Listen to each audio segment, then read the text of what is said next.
नमस्ते दोस्तों, स्वागत है आपका हमारे चैनल पर। आज की वीडियो में हम भागवत गीता के अध्याय 8 श्लोक 6 पर चर्चा करेंगे। यह श्लोक हमें जीवन की गहरी सच्चाइयों को समझने में मदद करता है।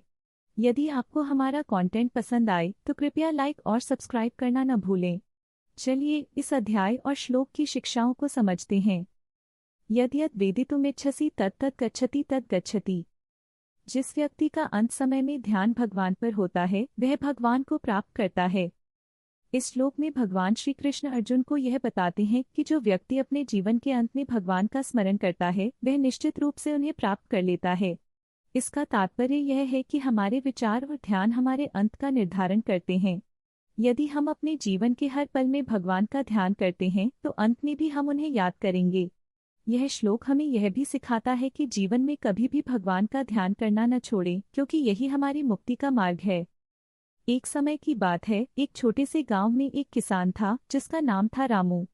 रामू अपने खेतों में कड़ी मेहनत करता था, लेकिन उसकी जिंदगी में हमेशा कुछ न कुछ कमी रह जाती थी।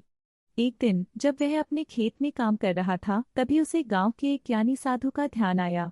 साधु ने उसे बताया, रामू, तुम अपनी मेहनत में जुट रहो, लेकिन तुम्हें हमेशा भगवान का ध्यान करना चाहिए।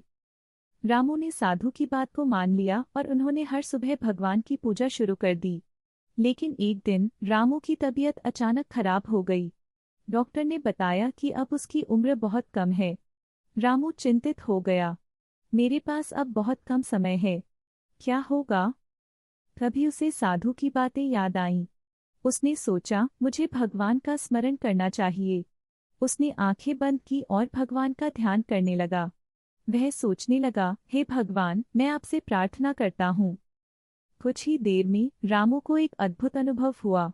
उसे लगा जैसे भगवान ने उसे अपने आंचल में समेट लिया है। वह एक नई ऊर्जा और शांति महसूस करने लगा। समय बीतने लगा और रामू ने महसूस किया कि असल में उसका ध्यान भगवान पर लगा हुआ था। अंत में उसकी आंखें बंद थीं, लेकिन उसके मन में भगवान का नाम था। वह खुश था क्योंकि उसने जाना कि उसने अपने जीवन के अंत में सही निर्णय लिया। उसने साधु के उपदेश को अपने जीवन में उतारा था और इस प्रकार रामू ने अपने जीवन की चुनौती का सामना किया।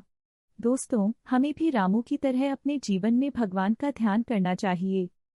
अगर आपको यह कहानी पसंद आई तो कृपया लाइक और सब्सक्राइब करना न भूलें।